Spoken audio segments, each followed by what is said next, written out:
Okay, when it comes to Trump's trade war and his tariffs, there has been a lot of misinformation flying around, almost all of it coming from Donald Trump. And so I hope for the last time, we want to lay out the evidence on what effect these tariffs have actually had on the US and China, just to be 100% clear. And we have to respond to lies like these. Trump saying, I think our tariffs are very good for us. We're taking in tens of billions of dollars. China is paying for it. That is a very specific statement. He said it's coming in by the billions. We never got 10 cents from China. He means before, apparently we are now. He said the tariffs have cost nothing in my opinion. And I'm not interested in your opinion though. And we're not paying for the tariffs. China's paying for the tariffs for the 100th time. Okay, so for the 100th time, he has made a claim like that, or maybe even more. All told, he made that same false claim at least 16 times in tweets, 14 times in media interviews, 78 times during public speeches or in comments to reporters. In one form or another, he made that claim about tariffs about once every 3.5 days. And it's been fact checked over and over and over again. Here's just one, there's many of them, but you can see the fact check about his claims of gains from tariffs. And here's the thing, we've talked about this before, that just purely in terms of what a tariff is and how it operates, it has never made any sense that China would pay for it. That is literally not what tariffs are. But in case anyone still thinks that's the way it works, let's run through some of the study that has been done of the actual effects of his trade war and those tariffs. A recent UN study showed that the ongoing trade war is, quote, hurting both countries, the US and China, by cutting the US import of Chinese goods by more than a quarter and also driving up prices for American consumers. Again, that's American consumers. Based on a working paper authored by economists at the Federal Reserve Bank of New York, they concluded that American buyers paid for approximately 100% of the Trump administration's tariffs.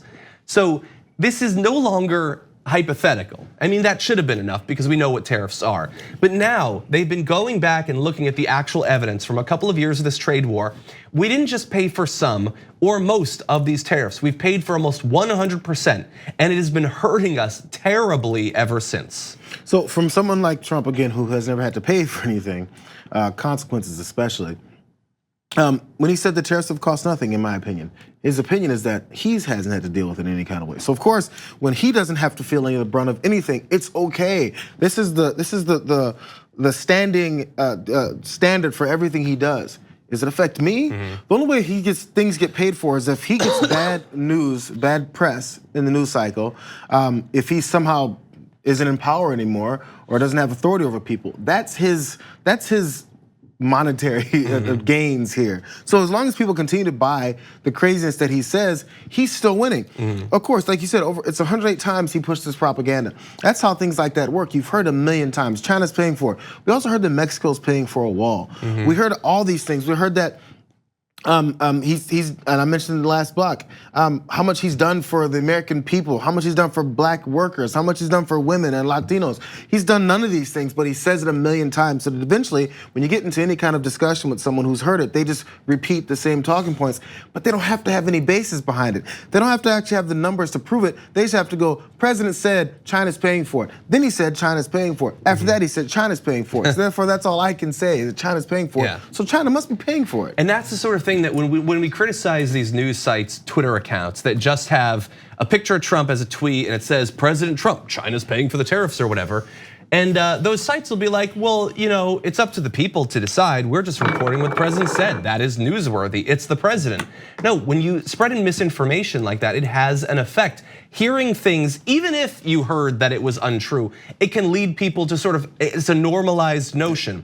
And that's why there's a couple of reasons why we want to return to this. One, I want to make sure that everybody knows that it's false, but also, this is a completely needless thing, this trade war, these tariffs. He just decided one day that he was going to do it. And it should hurt him. The fact that this is hurting the American economy, it is killing jobs, it's reducing people's spending power. I don't want, whether it's impeachment or if it's the conflict with Iran, these sorts of things can take over the news for days or weeks at a time.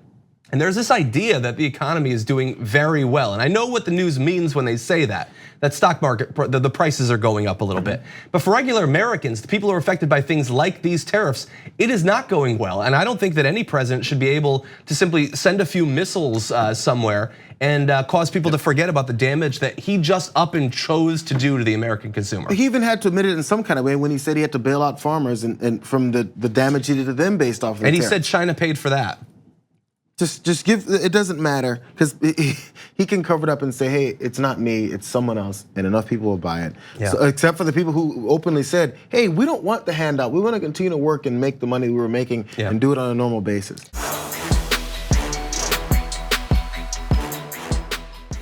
Check out the Damage Report podcast each day, wherever you get your podcasts, whether Pocket Casts or Stitcher or iTunes.